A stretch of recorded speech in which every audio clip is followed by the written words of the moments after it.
Welcome to Dan's On Site with Dan Dutton and Dan Goley, a podcast and YouTube show dedicated to all things real estate, delivering market information, interviews from all perspectives, and tips for everyone involved in or interested in real estate. We'd love to hear from you. Dan's at dansonsite.com. Hey, welcome to Dan's On Site.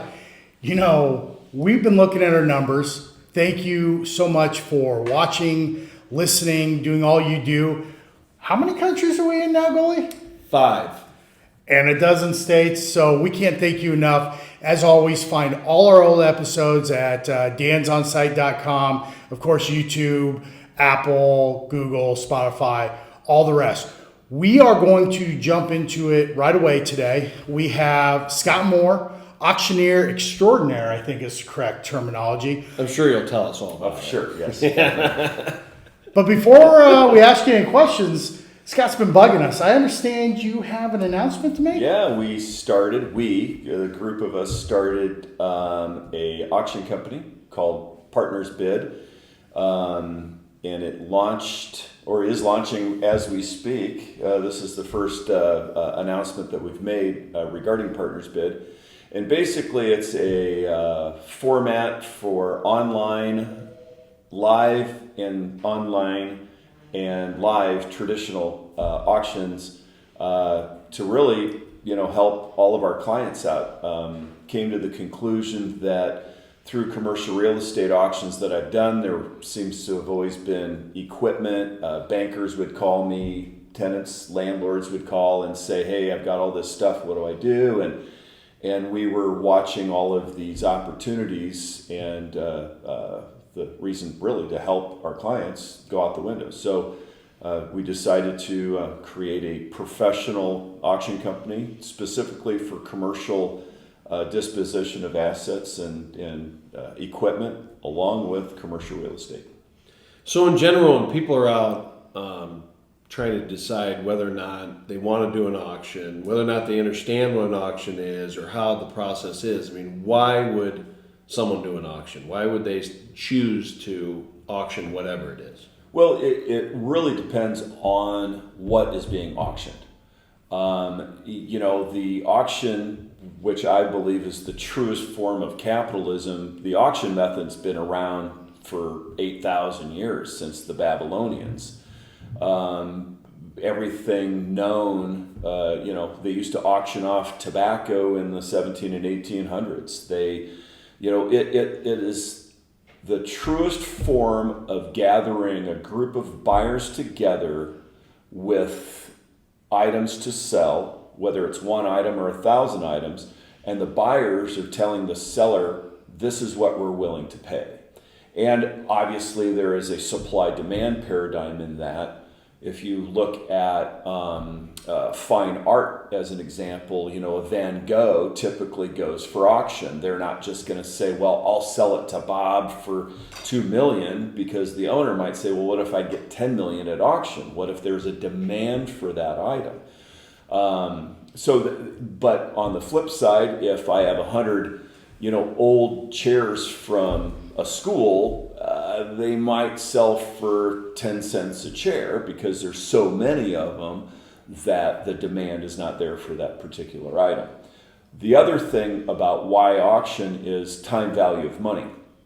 The sooner you can sell it and get rid of it, especially when it comes to equipment and fixtures and furniture and things like that might be in a tenant space or a building that needs to then be renovated or occupied, the sooner that equipment's gone, the better. And at an auction, especially when it comes to equipment, the buyers are the ones that remove the equipment. You don't get a moving company or anything like that. You have the buyers remove it at their cost, at their risk. And then that alleviates that extra cost for the person selling the item. So basically what you're saying is have an auction, let somebody take care of all the mess for you of getting it out and getting the best price you can for it. Exactly. Yep. So Scott, how did you get started in auctions? Well, that's an interesting story. My dad was an auctioneer in the mid-'70s, and then started a real commercial real estate firm, and just really did benefit auctions, the gala events for the nonprofits throughout the community. And one day he was sick, he had cancer and he was dying, but still going to work, and the phone rang and he basically said, well, I don't do that anymore, but my son will do it. And so, I was thrown into the pit. My very first auction I ever did was in front of 850 people. Wow. Didn't know what to do. I had seen my dad do it. I kind of knew how. And that was 22 years ago. And since I was in the commercial real estate business, I thought that there could be a niche for someone like me to use my auctioneering skills to sell commercial real estate. And that's really kind of where I am, and here we are today. So we talked about Babylonians auctioning. I'm not quite sure. They used a different language and probably didn't chant very fast. Did they do a buyer's premium? We don't know. Was it online? Could the Babylonians get online and do auctions? They tapped rocks throughout the whole valley. They had marathon runners. Yeah. And then we talked about tobacco, which kind of reminds me of some interesting, that could be bootleggers, could be anything back in the day. Mm-hmm. So let's narrow it down to commercial real estate. Why should an auction happen on a piece of commercial real estate versus then a traditional brokerage type process? I have several answers for that, because it really depends on the type of real estate to be sold. I believe that most people watching this, if they hear auction of real estate, oh, the bank owns it, there's a problem, they can't sell it any other way. It's quite the opposite if it's done correctly. The ideal situation is a one-of-a-kind, highly desirable piece of property that's never been on the market or hasn't been on the market for a while, that is going to have interest. Why would you put a sign up and say, here's what I want for the property? Mm-hmm. I want $2 million. What if you could get more? What if the demand is there to say, well, what if it brought $3 million? So my suggestion to anyone listening is, before you settle on the traditional aspect of commercial real estate, think to yourself, is this something that is unique, one of a kind? Is there more than one bidder out there right now, even before I put it on the market? That is really when you should strongly consider an auction, because the seller is telling the buyer how they're selling it. Here's my purchase agreement. There is no due diligence. You're buying it as is, where is. The seller can put restrictions on how they're selling the property. And then at the day of the sale, the only thing negotiated is the price. And the buyers are going to tell that seller what they think it's worth. And once again, the supply-demand paradigm comes into that factor, that if it's unique, one of a kind, and there's a lot of interest for it, the demand is already there. And you only have one supply. Mm-hmm. So that is where you see an achievement of a sale price higher than the perception that people might have. As an example, I believe you guys know, I sold that tennis and soccer center on, north of Omaha. Yeah.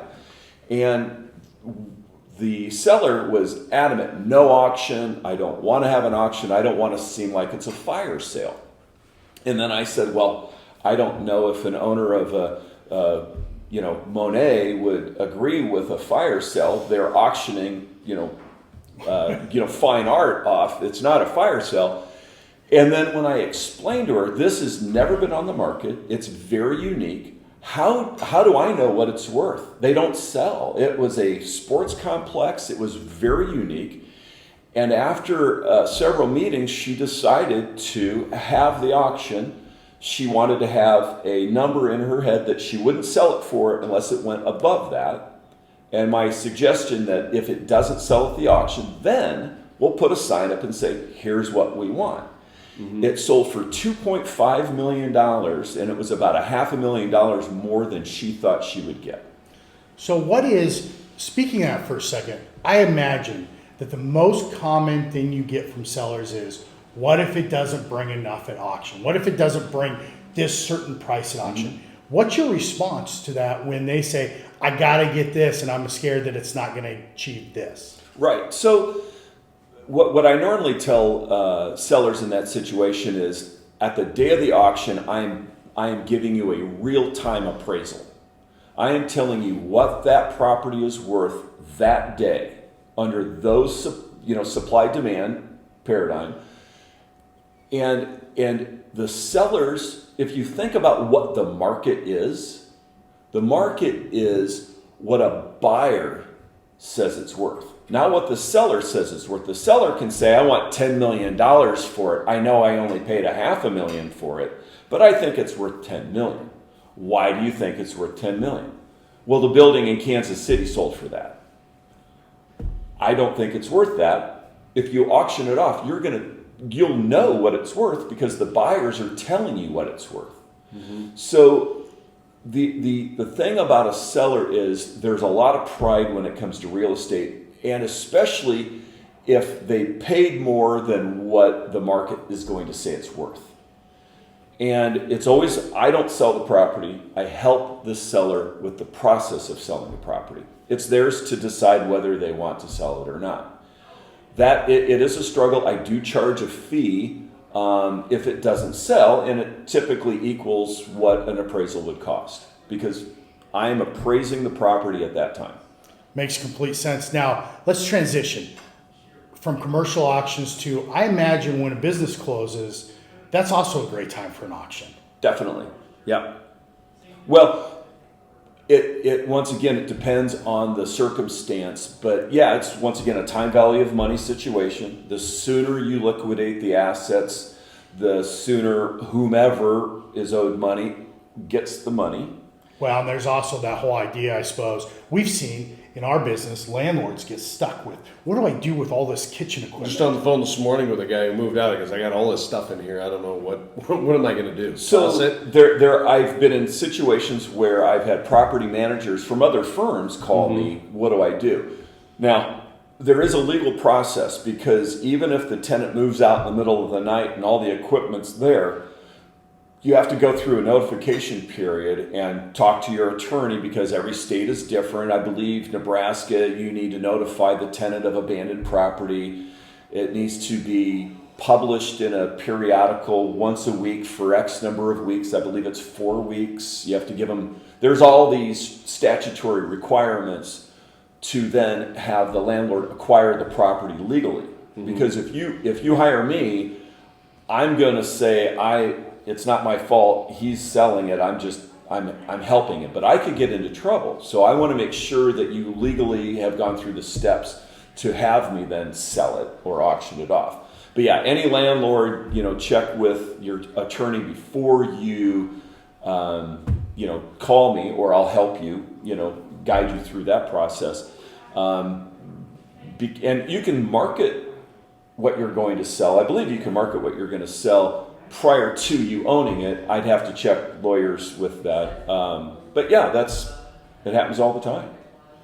So for your last 22 years that you've been in it, or from the day your dad said you're going to be the auction to today, there has to be one interesting story, or maybe a couple, or maybe... I got a lot. Yeah. Well, we are going to be out on the internet, and we're in 5 countries now, so we got to keep it somewhat. I'll tell you 3 stories. I'll tell you a home run story. I'll tell you I can't believe that just happened story, and then my first big auction. How's that? That's perfect. Perfect. The one I can't believe happened. So there was a 40,000 square foot old industrial building that used to be a foundry. Environmental questions all abound. And foundry, is that what Kevin Bacon danced in Footloose? Was he in a foundry? It might have been. I think you're right. Was it this building? I think it was. Yeah. That's why it sold. That's why. Kevin Bacon was right here. Both of the neighbors, heavy industrial users, one of which was a rendering plant. So this building was next to a rendering plant, and then the other side was a concrete plant. Mm-hmm. I called everyone. I called all the neighbors, called all the typical users for a heavy industrial property, It had an office. It had all this. And now, quite frankly, this was one that was on the market for a couple of years. The guy had sold his business and I want to sell this property. And I'm like, okay, we're selling it no matter what. Regardless of price, it's selling. Okay, so it's an absolute auction. We get there. I mean, I have pounded the streets. I hit everyone. I tried it, and I had a list of probably 30 people.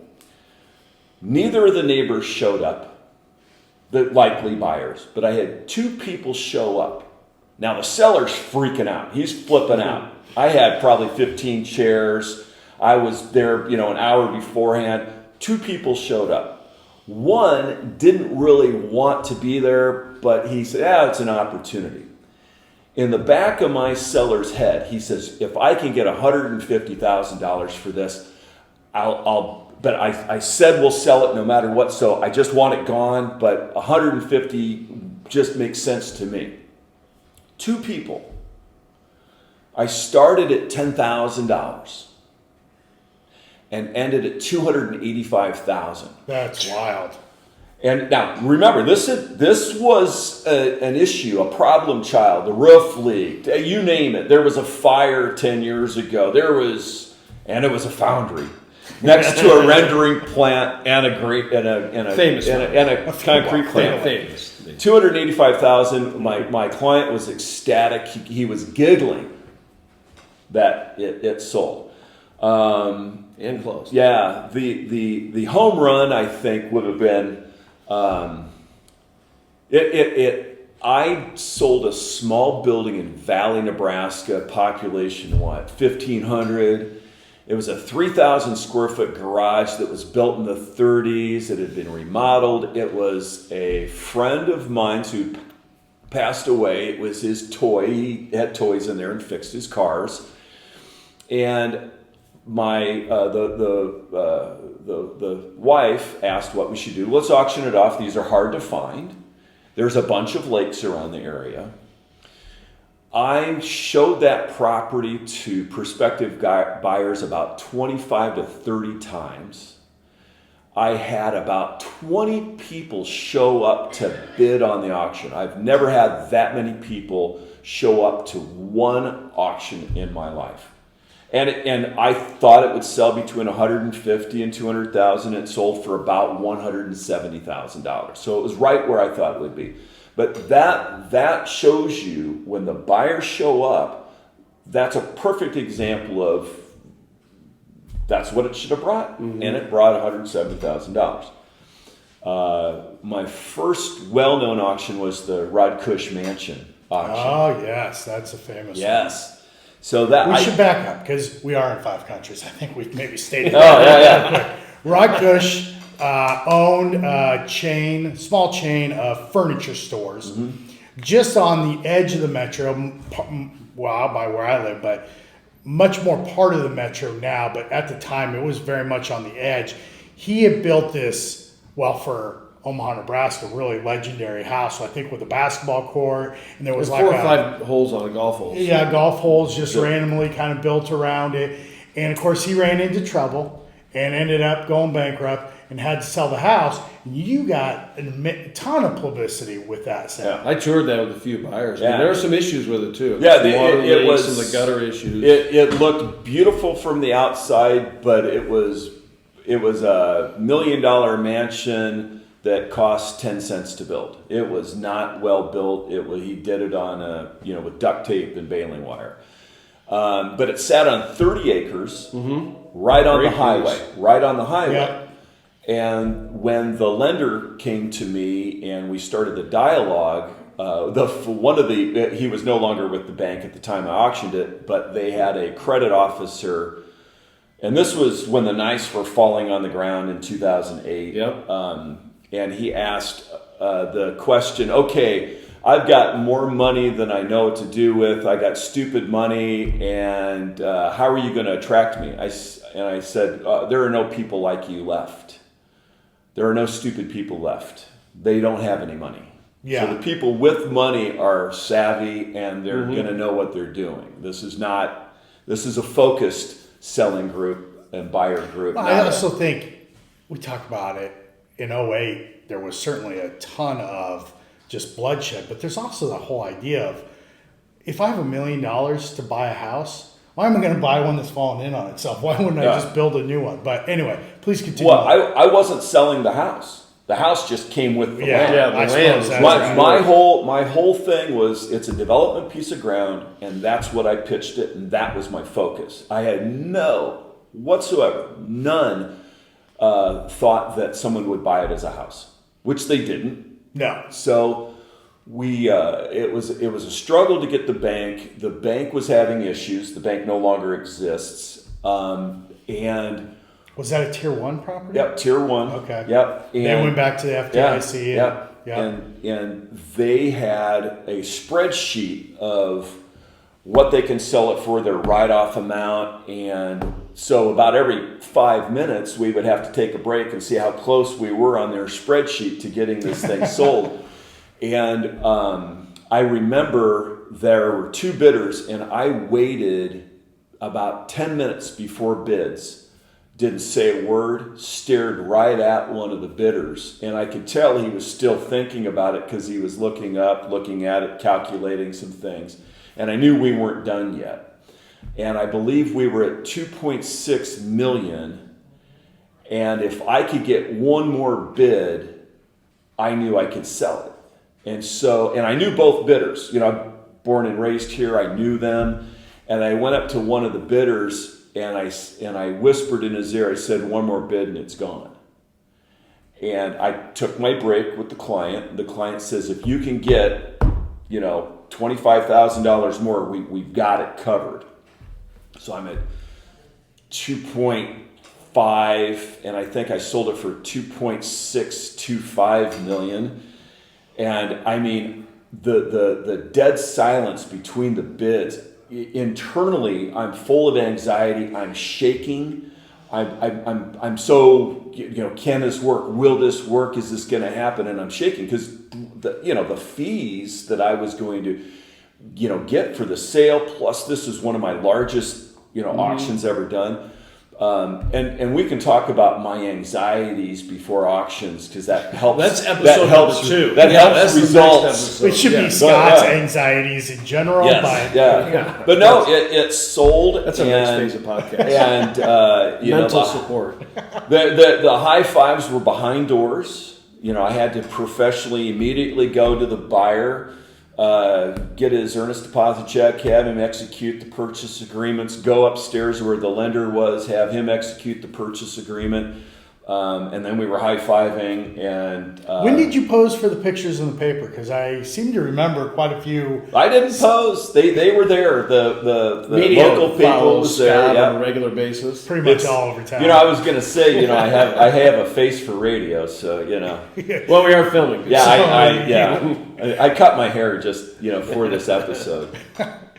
So, and we should say, to finish that story, that property is actually being fully developed now with senior living, and I don't even know what's all going out there. But that's a win. I think that individual person that had the Manson too, he's turned around, he's back on his feet. So it worked out great for everybody. Everybody involved. Yes. Yeah. So, Scott, as we end here, we probably should mention that you do have another job besides just the auctions and just Partners Bid, and that's Omni Partners. You are a full commercial real estate broker at Omni Partners. Tell people, whether they're looking for office space or a traditional sale, how would they get a hold of you?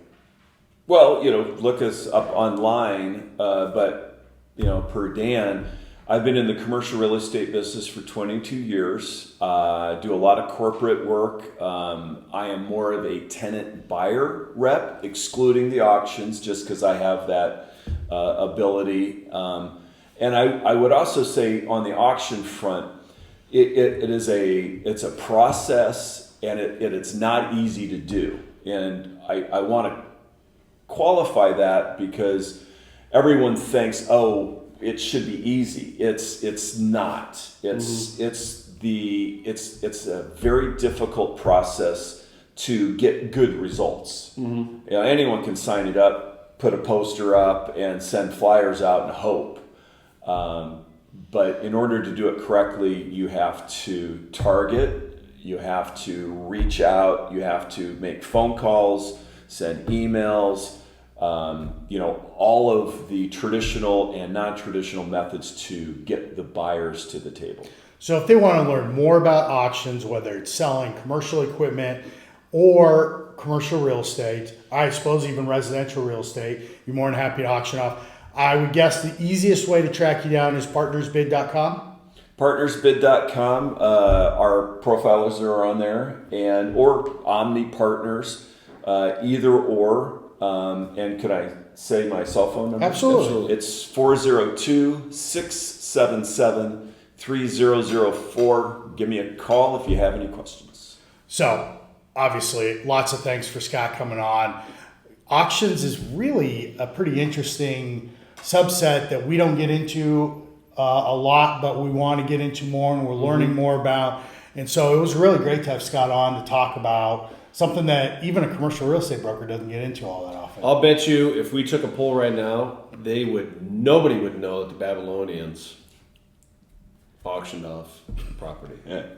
Well, I'm actually most excited that Kevin Bacon danced in his foundry. Well, also keep in mind, I do a lot of work with other brokers and other brokers firms. So I do co-broker with. There'll be other from around. I've done auctions in Arizona, Wisconsin, Iowa. I can go anywhere as a consultant and fee-based. Now, I would also state that the auction law differs from state to state. So some states I really can't participate in, and those I can consult and hire an auctioneer for you. So really, and that's important, I think, to say here is that auctions are not in the normal course of business for most commercial real estate brokers, but auction may absolutely be right for you. And if you're looking for an auction, somebody who has more experience than anybody, especially in commercial real estate, that does auctions, but anything else, this guy's the best. Find him partnersbid.com, Omni Partners, call him, he'll help you out. So as always, we thank you very much for watching, listening. Find us on Apple Podcasts, Google Podcasts, Spotify, anywhere you get podcasts. Of course, find all our episodes on youtube.com or Dan's On Site, or always at dansonsite.com. Don't forget, we're building a Facebook group right now. Join us if you haven't joined us already on the Facebook group, which is Real Estate On Site. As always, Dan Goley, I'm Dan Dutton. We'll see you next week. Thanks for watching. Thank you very much. Thanks again for joining us. Find us on Facebook, at YouTube, Dan's On Site. All your favorite podcast platforms, Apple Podcasts, Spotify, Google Podcasts, and more. We would love it if you hit the subscribe button and also leave us a review. Reach us at dansonsite.com.